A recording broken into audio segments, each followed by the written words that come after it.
Good afternoon, everybody.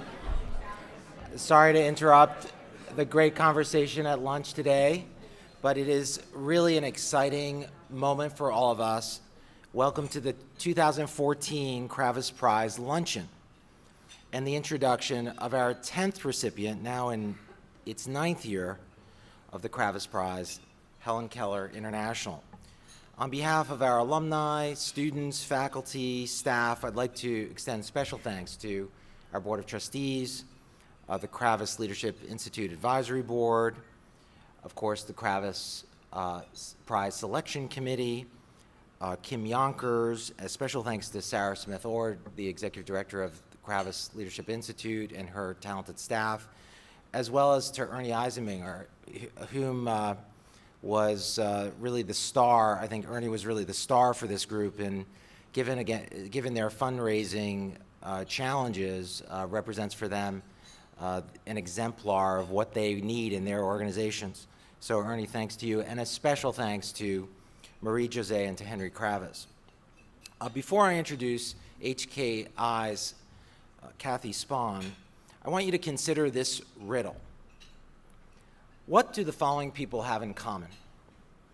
Chabi Pradhan, widow with 2 small children and dependent on relatives for support. She's one of 331 single women and women-headed households in the state of Odisha who recently in 2014 received legal title to small plots of land. She said, quote, "Land has unleashed a new life for me. I won't have to beg for shelter any longer," unquote. Or consider Khadija, a young Bangladeshi girl who wanted to stay in school but was forced to become domestic help to support her family. Because of a special program called STAR, she learned and excelled at motorcycle and engine repair. Today, she's not only helping her family with her trade, she's also saving for her future. She achieved this in spite of discrimination based on gender. She said, "Women aren't supposed to do this." Or take Precious Deshiel, 24, from Liberia, who received a scholarship that has enabled her to study civil engineering at Stella Maris Polytechnic. Or think about Bibi, a mother of 3 in Afghanistan whose children were suffering from malnutrition and received help from a new clinic in nutritional assistance. Or a young man by the name of Saroj Kumar, who from age 8 to 11 worked as a laborer in Mumbai's infamous Dharavi slum.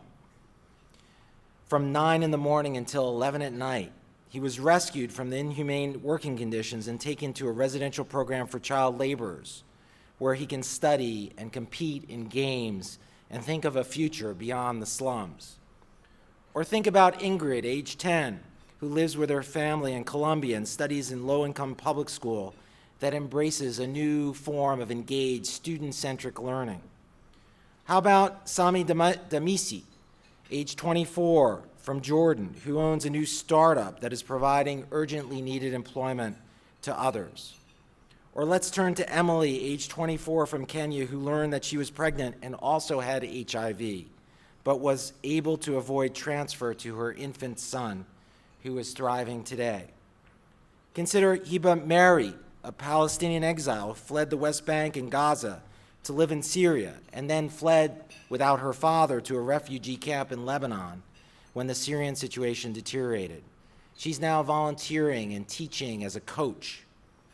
Or imagine the face of the farmer in Burkina Faso who cuts open a new sweet potato expecting a white interior, only to find it bright orange, reflecting beta-carotene, which it turns into vitamin A that prevents blindness and other illnesses.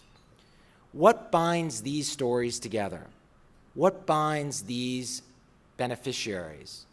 They all have benefited from Kravis Prize recipients, and they link with millions upon hundreds of millions of others who've benefited from these organizations that have won the Kravis Prize over the last 9 years. Nearly each of the 10 recipients are here with us this week, working together to form a network of leading social enterprises and intensifying our partnership with impact research, student internships, and other educational collaborations. Let me just pause and tell you who they are. Roy Prosterman is here from Landesa. Fazil Abed, the founder of BRAC, is not here, but BRAC's US CEO was with us for 2 days just a couple of weeks ago. Hendrina Doroba from the Forum for African Women Educationalists. Sakina Yacobi from the Afghan Institute of Learning. Pratham is not here, but from Pratham's group, Shailendra Sharma and Amara Beg. And then we also have Vicky Colbert, the founder of Escuela Nueva. We have Robin Smalley from M2M, Mothers to Mothers. We have Nick Neibauer representing Injaz Al Arab. And of course, we have Johan Kass, last year's prize winner from Right to Play. Would all of you please stand so we can recognize you? Thank you. Let's give them a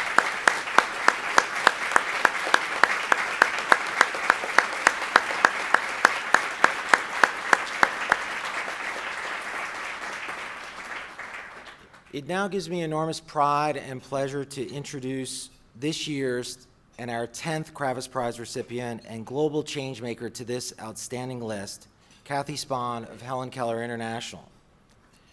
As a kid, I loved underdog stories and biographies, and I must have read the Helen Keller story 10, maybe 20 times, I'm not sure. And I was inspired a couple years ago by a law student who showed up who was completely sightless. His name was Zach, and he lived nearby the law school, and he memorized each and every step that he had to make every day. He used voice recognition software for all of his work. At one point, Zach even fell off a curb and broke his femur, and the entire community rallied to get him from class to class and get him back and forth to school. And 3 years after his arrival, he walked across the stage to receive his diploma without any assistance. And Zach is just one person, but Zach, for me, represented the kind of life that I think Helen Keller envisioned in her own philosophy. She once wrote, "I am only one, but still I am one. I cannot do everything, but still I can do something. And because I cannot do everything, I will not refuse to do the something that I can do." Well, an estimated 285 million people worldwide are sightless, and HKI has led the battle of prevention by attacking vitamin A deficiency with effective, large-scale, sustainable, community-based nutrition programs. As Marie-José Kravis, the chair of the selection committee, put it, quote, "This nonprofit's irrepressible, extraordinary human spirit is only matched by its dedication to the exceptional work continued by its torchbearers, despite challenging realities. We are grateful for their remarkable work to change lives all over the world, including the lives of young people right here in the US. Since 2005, Kathy Spahn has served as HKI's president and CEO. She is an exemplar of service leadership for the disadvantaged. Prior to her arrival at HKI, she served as the president and executive director of another global nonprofit committed to the treatment of blindness and blindness prevention, Orbis. And before HKI and Orbis, she saw the devastation caused by HIV and AIDS as executive director of God's Love We Deliver, a New York-based AIDS service organization. She works as hard on uncorrected vision problems here in the US as she does on blindness worldwide. And the passion she demonstrates in her work with HKI also extends to her involvement with many other boards, the International Agency for the Prevention of Blindness, and many other organizations. Throughout her work, not only her direct impact, she raises our awareness. As she wrote in the Huffington Post, quote, "It can be easy to forget what a gift clear vision is when we have it. But the implications of vision loss are far-reaching and costly to us all." So today, Kathy, we want to thank you for helping us see and help others who don't. It is my pleasure to introduce you, Kathy Spahn, president of HKI.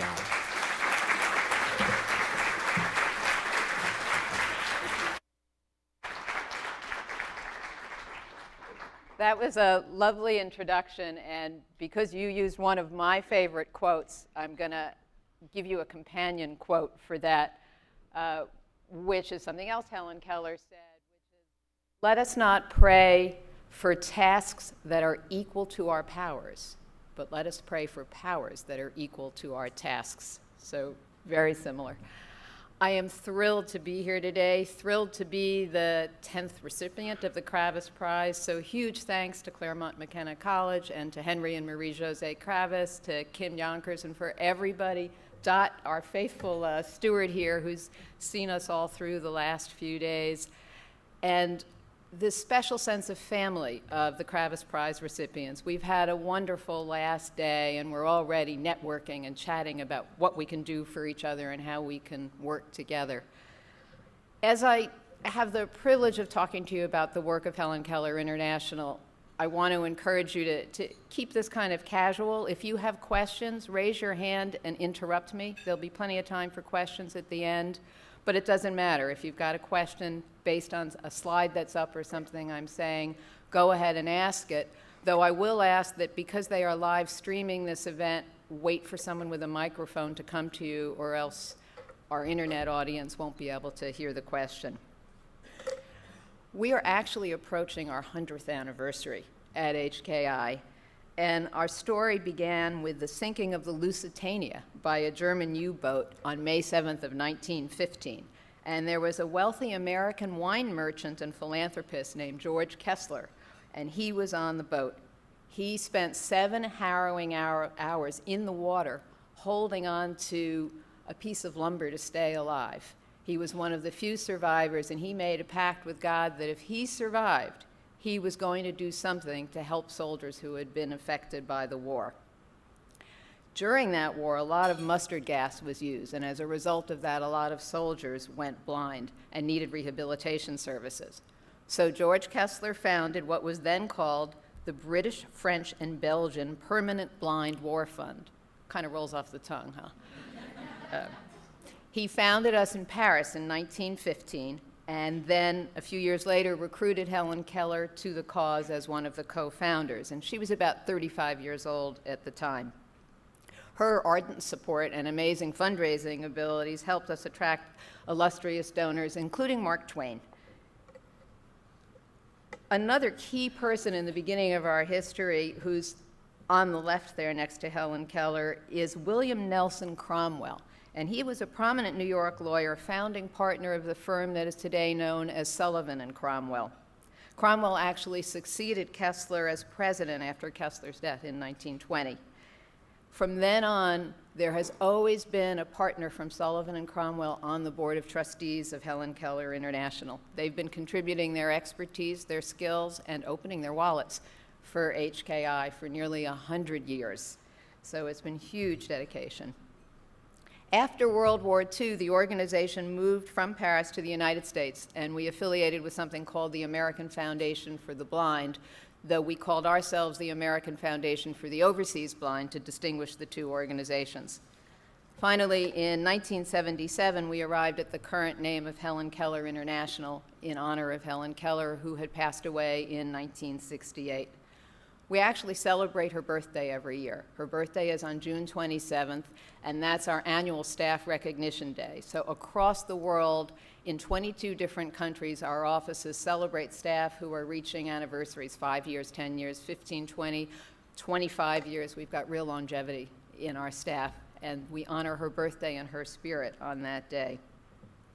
Over the decades, though, our focus shifted from assisting people who were already blind to preventing blindness, as that was viewed as, rightly so, much more cost-effective. So in the 1950s, we started programs started from our base in this country to treat cataract, which was then and is still the single biggest cause of blindness throughout the world. In fact, cataract is responsible for nearly half of all blindness in the world. And we started programs to prevent an infectious disease called trachoma, which I'll come back to in a little bit. In the early 60s, there was a major scientific discovery that had a huge impact on our work. which was that the World Health Organization released studies that identified vitamin A deficiency as a leading cause of childhood blindness, otherwise known as nutritional blindness. For lack of a simple vitamin, a vitamin that is plentiful in carrots, and if you're of my generation, you grew up, your mother said, eat your carrots, they help you see in the dark. That's actually true. Carrots have beta-carotene, as Hiram said, converts into vitamin A in the system, and it helps your eyes function. Vitamin A is also in leafy greens like spinach, like the very trendy and popular kale these days. It's also in a lot of yellow foods. It's in egg yolks, it's in papaya, it's in mango. But that doesn't exist on a regular basis consistently in the diets of many children in developing countries. So for lack of that vitamin, children were going blind. So we then started to distribute high-dosage vitamin A capsules twice per year to children during their first 5 years of life. I'm influenced by the food in front of us. Vitamin A is stored in the liver, so these are high dosage, and they are time released over the 6 months, and then we come back in with the next dosage.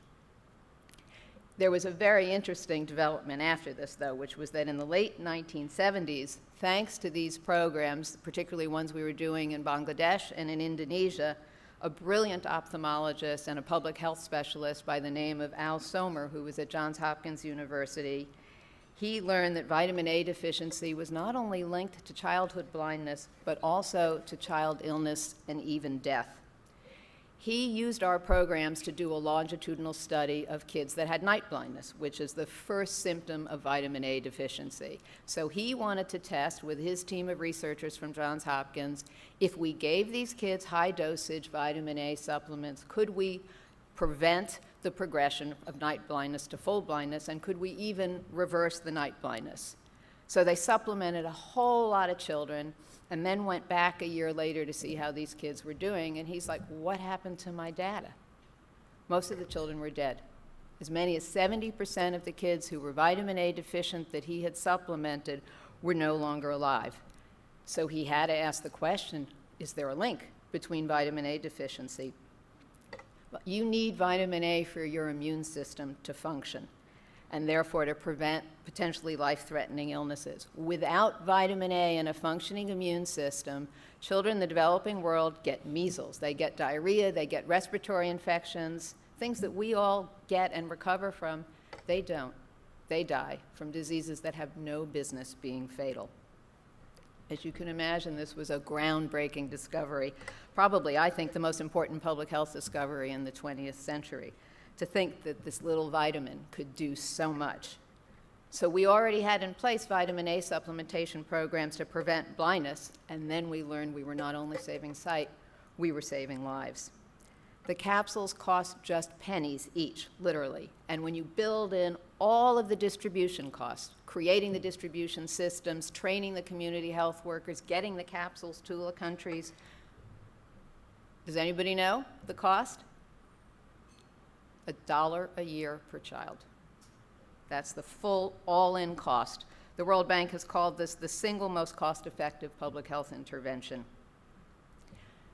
This startling discovery drove a huge program evolution at HKI because it led us into the importance of nutrition for health. So it expanded us beyond blindness, and right now our vitamin A supplementation programs are reaching more than 50 million children under 5 in Africa every year.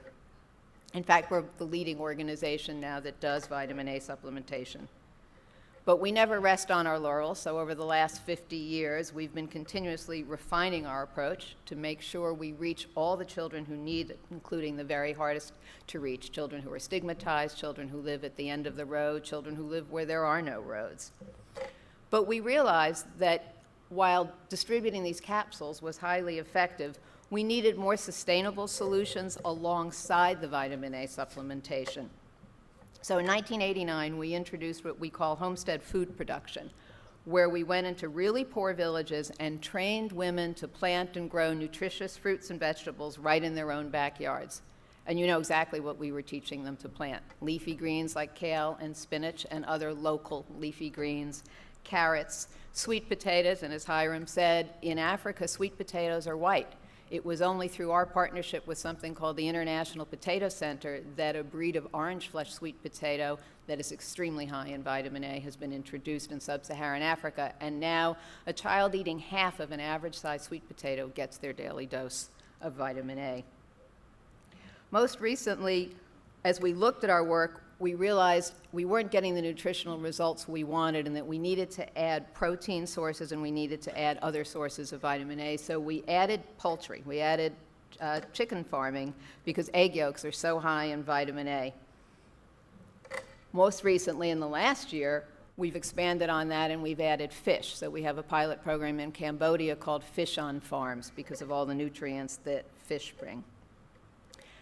We partner with local organizations in doing this. So HKI's role is that we provide the seeds, the seedlings, the saplings, the chickens, poultry vaccines, the fish. Baby fish are called fingerlings. So that's what HKI does, but what the local community does is provide the labor to till the soil, to build what's called natural fencing, so fencing made out of tree branches. They construct the poultry sheds, they build the compost heaps, and of course they provide all the labor to tend the gardens.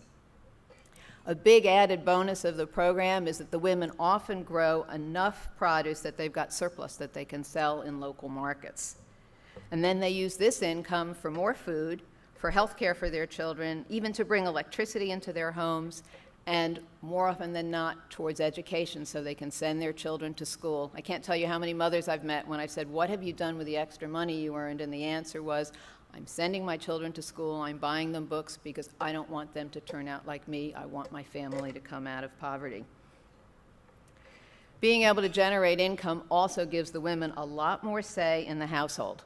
So in addition to the training we provide about farming and nutrition education and cooking classes, we provide counseling to women and their husbands on the benefits of them both sharing the household duties and sharing taking care of the children, and the benefits of married couples making financial decisions together.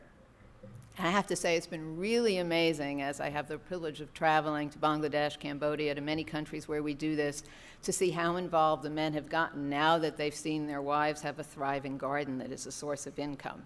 The men are now sitting in wanting to be involved in the cooking classes, wanting to learn all about good nutrition. I was in Bangladesh last fall, and I met Rashida Begum, who's pictured here.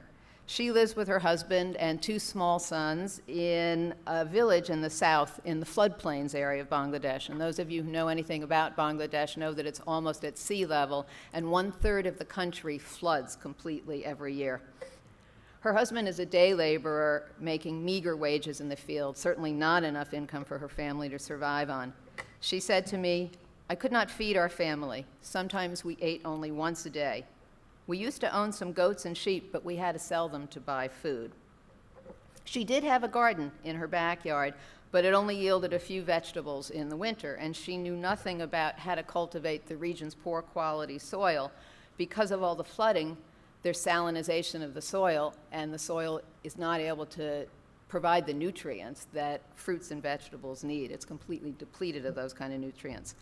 So a year before I had visited, she took a chance, and she joined a meeting for local women in the village center that HKI had coordinated. And she got training on effective gardening practices, like raised beds to protect plants when there is water coming in, composting, pest control, crop diversification, crop rotation, use of organic fertilizers to enrich the soil. And then we gave her 9 varieties of vegetable seeds, spinach, pumpkin, other crops. She was able then to produce enough food to feed her family all year round. So by the time I met her, her family had benefited. They had gotten sick much less often over the last year, and she had enough surplus produce that she could sell it. But she had a problem. The nearest market was 3 kilometers away, and in Bangladesh, most women are not allowed to travel freely. So she had surplus produce. There was a market 3 kilometers away, but she was not allowed by local customs to bring her produce there. So we got involved, and she and other women got together and established a sales center that was right in the village bazaar within very close walking distance of her home. So not only did she then have the sales center that she could now make income from, she was then nominated to run the sales center. So she's responsible for collecting vegetables from all of her neighbors and bringing them to this very nearby sales center. So she's become a leader in her community, and not just among the women, among the men as well. And she said to me when I met her, "I'm so happy that I'm able to meet my children's needs, ensuring that we have 3 good meals to eat every day." I asked her, as I ask many of the women I meet, what are you going to do with the extra income? She wants to build a tin roof for her house to protect her family from the rain, and she wants to now purchase a herd of small livestock to provide milk for her children. Our work to prevent blindness, which Hiram has talked about, has also grown in scope along with the vitamin A work. As I said, cataract remains to this day the #1 cause of blindness in the world, so we continue with the work we started in the 1950s, training surgeons and helping them to set up sanitary, efficient, and cost-effective operations to treat cataract in underserved regions of Asia. Most recently, I visited a program for cataract in Myanmar, a place where HKI has been working since 2000 in spite of the difficulties of being in that country. There's been amazing progress. The surgeons are very, very talented there. But as we've continued that work, we've remained attuned to the times and have watched with real distress the explosion of diabetes, which is not just in countries like the US. It is exploding in developing countries around the world. Bangladesh, Indonesia, Nigeria, China, India, the rates of diabetes are sky high.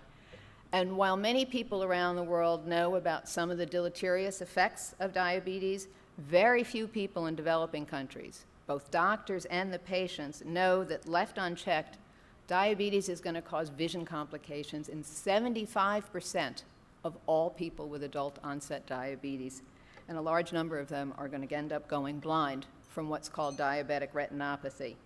And when do they go blind? Right in the prime of their productive working years. As I said, Bangladesh is experiencing an incredible explosion in diabetes, and it's hitting the workforce there really hard. While the poverty rate has been declining in Bangladesh, the country has one of the highest rates of malnutrition in the world. And I think we tend to associate malnutrition with not having enough to eat, with what's called undernutrition, but it's also about not having the right foods to eat. So as more and more families in developing countries are migrating to the urban areas for work, their eating habits and their access to fruits and vegetables and healthy diets change. So they're eating fast foods, they're eating meals of convenience and choice rather than healthy diets. So we are working in both Bangladesh and Indonesia to educate both the people with diabetes and their healthcare providers about the need for regular eye examinations.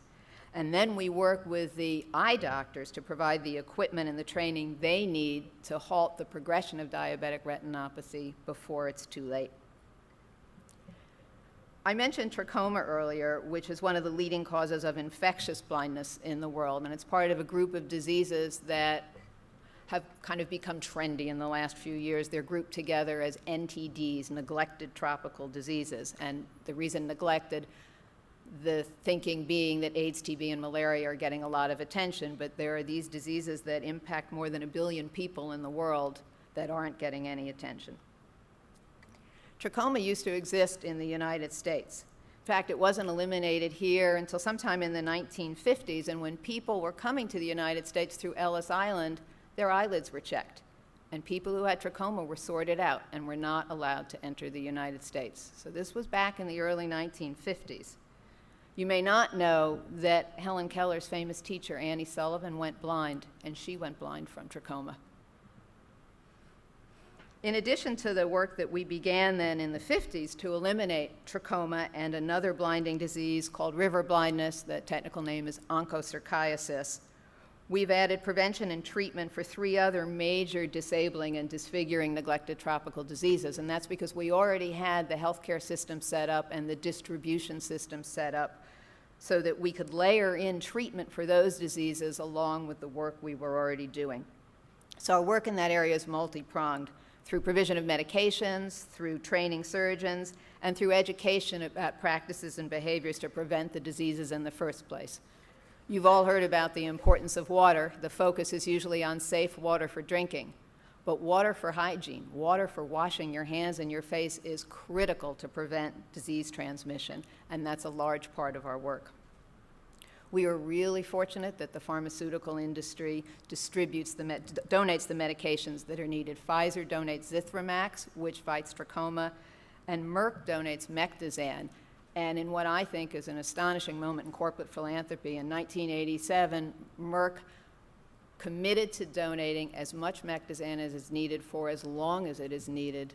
No holds barred. There is no limit, no ceiling on their donation of Mectizan. They donate tens of millions of dollars worth of Mectizan every year.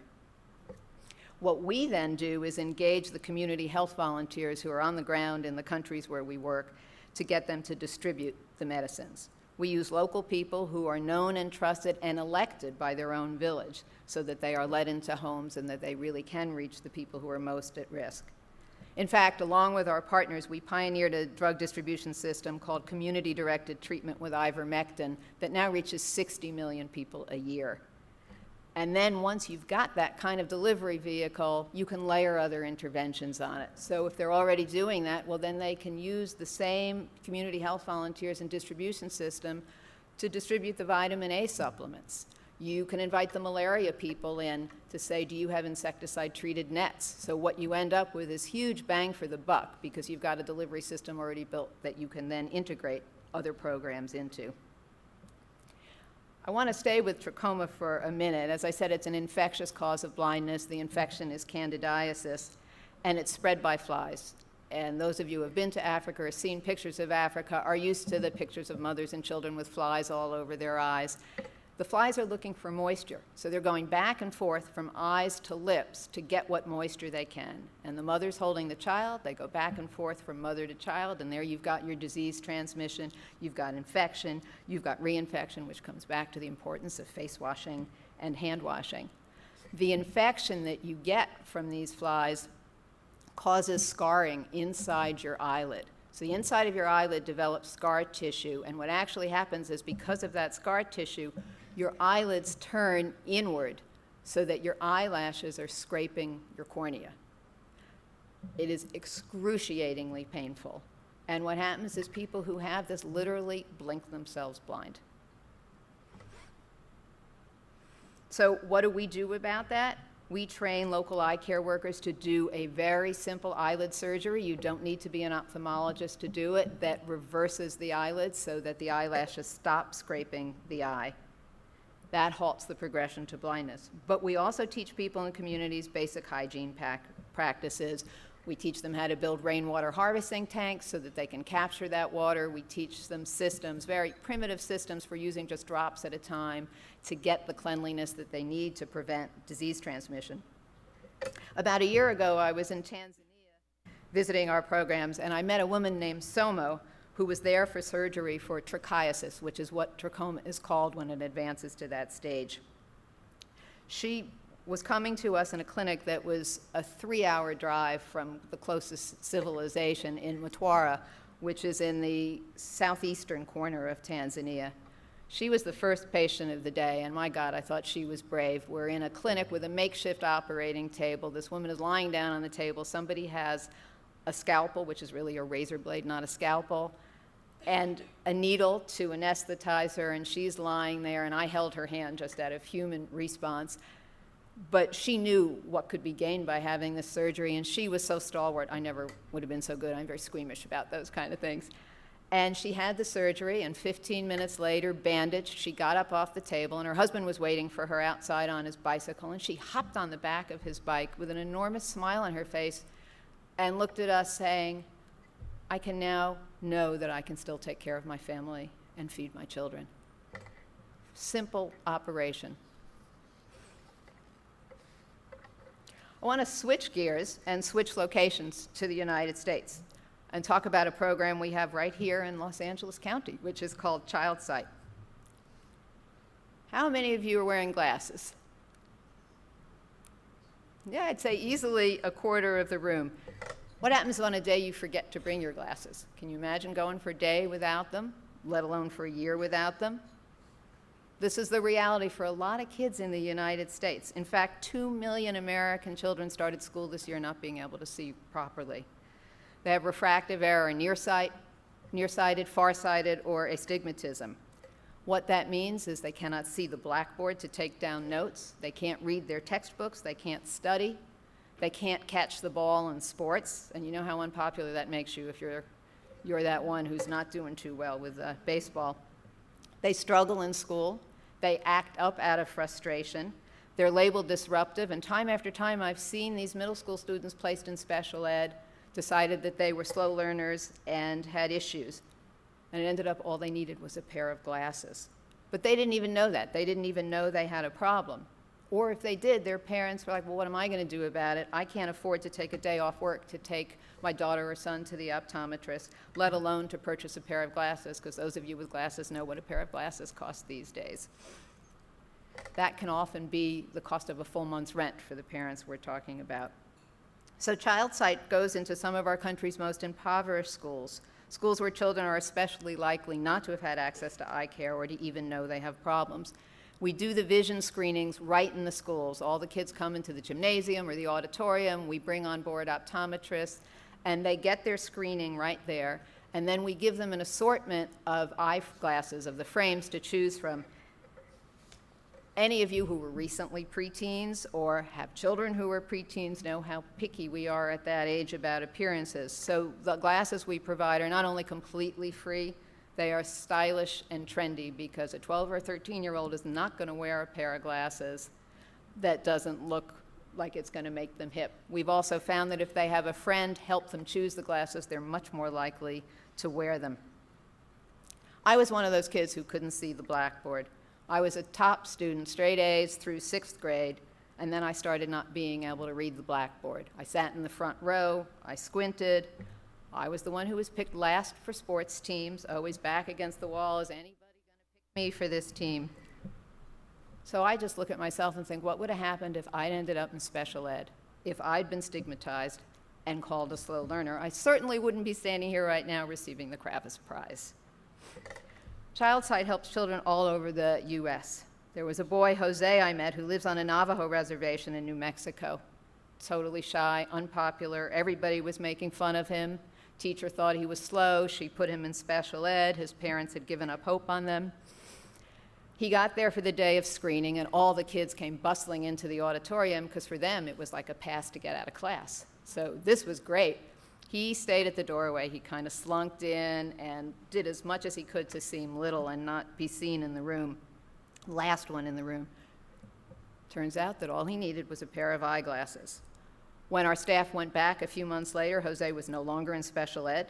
He was doing well in class, and actually when they arrived unannounced for a visit, he was playing basketball with his friends. Without our program, that school would have given up on him, and his parents probably would have too. I also want to share a story about a beautiful young girl I met last spring in New York City named Janine, who was just finishing 7th grade. She was born with what's known as a lazy eye, so she'd never had full vision. But she was told that as she got older, the problem would take care of itself, which was not the case. What she really needed was prescription eyeglasses, but her parents couldn't afford eyeglasses, so it was decided that she would have to make do. It breaks my heart to think of a child like Janine suffering with the guilt, the confusion, the shame of poor vision when there was such a simple, readily available solution. Through our child sight program, Janine got her vision screened by a top-notch optometrist. She got the glasses she desperately needed at no cost to her family. And when I met her, she was beaming with pride, showing me her new glasses and saying that she was able finally to focus in school and to shine in the classroom. So I think you've gotten kind of a sense of the broad array of our programs, from preventing blindness, reducing malnutrition, and also helping those with low vision right here in this country. We're nearing 100 years, but we're still growing and we're learning every day, and certainly hoping to learn a lot more as a member of this wonderful new Kravis Prize family. We look forward in the next 100 years to moving closer to living in a world where no one suffers from preventable blindness, where no one suffers from malnutrition, and where fewer people suffer loss of the prime productive years of their lives due to disability. I want to close with a picture of Fode Tori, who's a 7-year-old boy from the town of Tambo in Sierra Leone that I visited last month. Working through government health units and primary health workers in Sierra Leone, we distributed medication in his village to prevent river blindness, onchocerciasis, which I referred to before, which is the world's second leading infectious cause of blindness. You can see his reaction to having had that pill that stopped him from developing this disease. So I would stop here but say that on behalf of Fode, Jose, Janine, the millions of women and children around the world that are being helped by Helen Keller International's programs. Thank you so much for welcoming me into this wonderful family. And I'd be very happy to answer questions about any of our programs.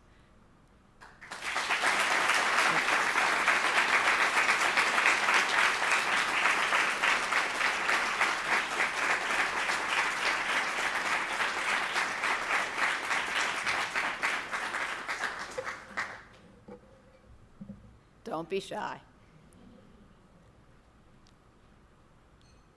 Thank you so much. It's an honor to hear you speak today. I am really curious to know, because so much of what HKI does is about training people to be more self-sustainable in agricultural practices and health practices, what is your opinion on golden rice and the genetic modification to infuse vitamin A in rice, and especially as it pertains to the values of HKI and the environmental as well as globalization concerns?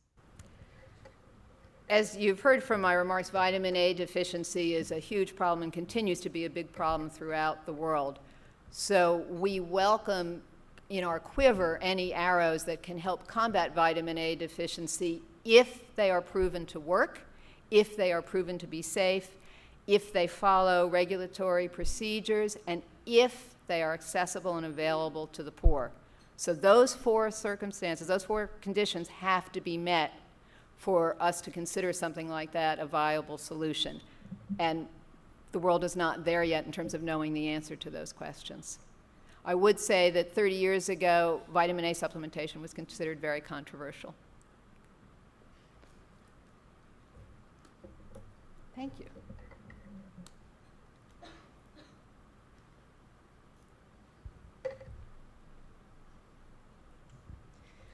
Hi, thank you so much for speaking. I just had a quick question about your follow-up practices. So with your vision work in the US as well as farming work internationally, how are you following up with these children and families to find out whether or not the methods are working? And how do you keep vision and glasses as part of these children's lives if they break or if their vision changes? Thanks. I'll start with the agriculture nutrition programs, the homestead food production. We go back and measure. We do blood tests to see the hemoglobin levels, to see the serum retinol levels, which is an indicator of vitamin A. And it was from that kind of testing that we realized we needed to add the poultry farming to it because we weren't getting the results we wanted. A lot more research still needs to be done to see the impact of the home gardens on child growth. So that's still an area we're moving ahead with that with funding in sub-Saharan Africa. But with those programs, in the beginning, we're there every day. Then we're there every week, then every other week. And by 3 years, we've pulled back.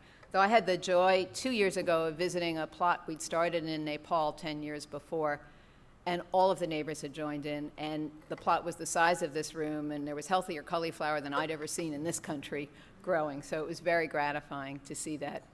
For the school program here, we hear from the principals at the end of the year. We get stories about how the students are doing. We're not allowed to have access to their school records. Those are confidential, but we do hear from the teachers what's happened to the children who've gotten glasses, and we rotate the school. So we'll go back a few years later to get those kids, not only whose glasses have broken, but as you're growing up, your prescription changes as well. So we go back in.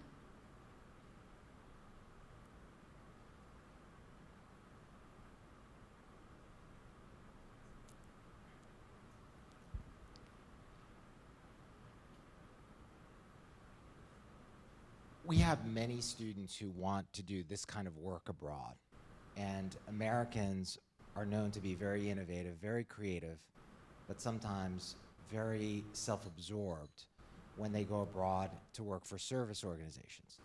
If you were to give us, and our students in particular, a few kernels of advice based on your experience of watching your volunteers enter these environments, what are the things that come first to mind that you would share with us? Listen, don't talk. Observe before you act. Do what you can before you travel to find out about local customs. For example, in Nepal, showing the soles of your feet is considered extremely rude. And I can't tell you how many Americans I've seen sit down on the floor and just plunk their feet right out there. Be very sensitive if you've got a camera or if you're interviewing people or talking to people, but the more you can find out before you get there and from local sources when you arrive, what are the customs? What are the things to do? Do people touch each other in public? Do you shake hands? All of that is critical. It's the first impression you're going to make. It's how you will end up interacting. So I would say go with a huge amount of receptivity and humility.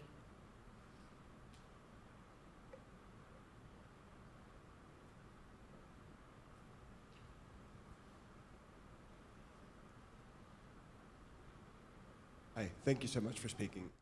Looking forward, now that you have the Kravis Prize to work with, what are the one or two main problems that you face and your organization faces, and what is the path looking forward for students like myself who would like to get involved? What are the issues that we can work on most efficiently?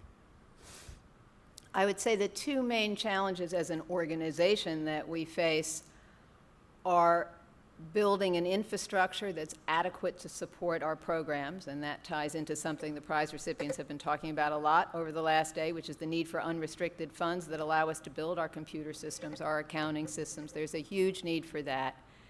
And then the need for the evidence base. There are funders who will say, okay, I want to give you money to do this homestead garden program, and then I want proof that it works, but I'm not going to pay for a baseline and an end line assessment of the nutritional status of the households.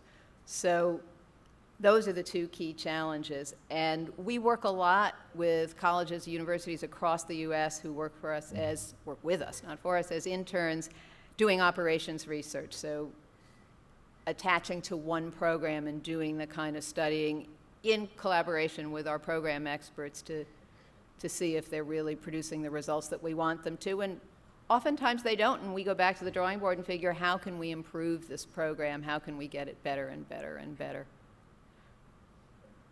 I would say that for us, we have a limit in when we work with students. It has to be a minimum of 2 to 3 months, because otherwise we spend 2 to 3 months training, and then the student goes back. So.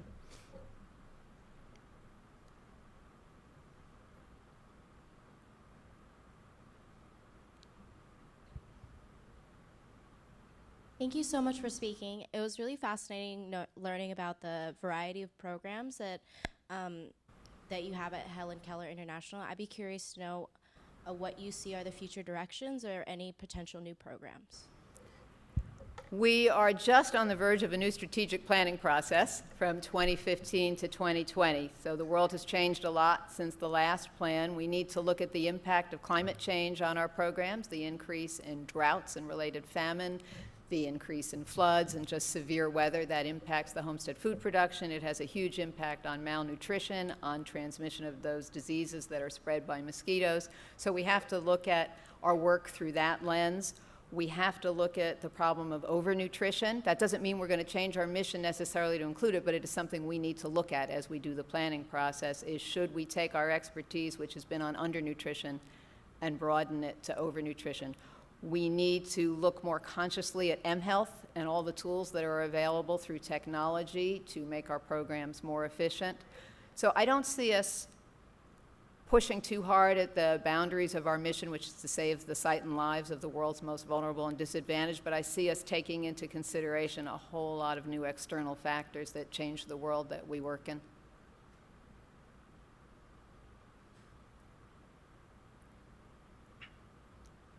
Thanks again for presenting. In one of the stories that you were giving, the woman that you had helped become a leader in her community in producing, and she had a surplus actually that she was able to sell, but due to customs unable to travel to the market to sell. Do you see it as a role of Helen Keller International maybe moving forward to work with local governments or work with local leaders to perhaps change the customs so that especially women are more able to be, leaders in those roles, or so that she could travel to the market instead of having to create a separate market for, herself and other women? Or do you think that that's something that Helen Keller International might, see as the role of other organizations? We are careful to partner with organizations who have core competencies that are different than ours. But I would also say our programs are very site-specific. So in that program where Rashida was, that was the solution. In another program, The women decided, because we're listening to the women in the village, we're not saying, here's what we think the solution is. So in another program in Bangladesh, the women said, we're comfortable with electing one man from our village and sending him to go to market. So it varies. Another program in the south of Bangladesh has turned into a whole livelihoods program where the women are now selling spices, making pickles, and are able to go to market, and we've provided donkeys so they can carry them to market. So it depends what the people on the ground tell us they want and they need to move forward. But certainly we have a big arm of our work that's policy and advocacy.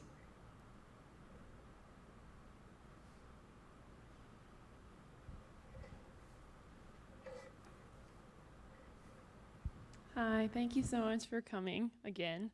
I actually was wondering how, when HKI starts to work with a new society or culture, how does the organization aim to bridge the gaps that could be developmental, cultural, societal, that would basically help to provide this beneficial and mutually beneficial change?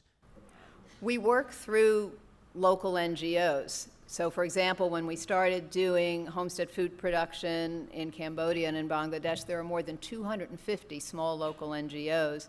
And we go to them and say, here's the expertise we bring, here are the inputs that we can provide, 9 sets of seeds or whatever. Are you interested? How do you want to work together? So it's all in partnership. We are really the ones behind the scenes, not at the front of doing it. So that ensures that it's going to be locally accepted, locally owned. We work with those partners to define what are the deliverables of the project, what's the timeline, what are the objectives, because we want it to be that we can step back a little bit each day and that it is completely locally owned and sustainable. We don't want them dependent on HKI being there.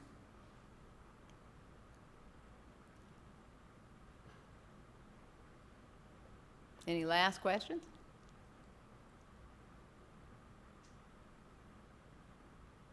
Well, I hope we'll see some of you as interns at HKI in the future. We've got some real exciting field opportunities. And thank you for the very warm welcome. It's been great being here, and I'm looking forward to this evening's festivities as well. Thanks.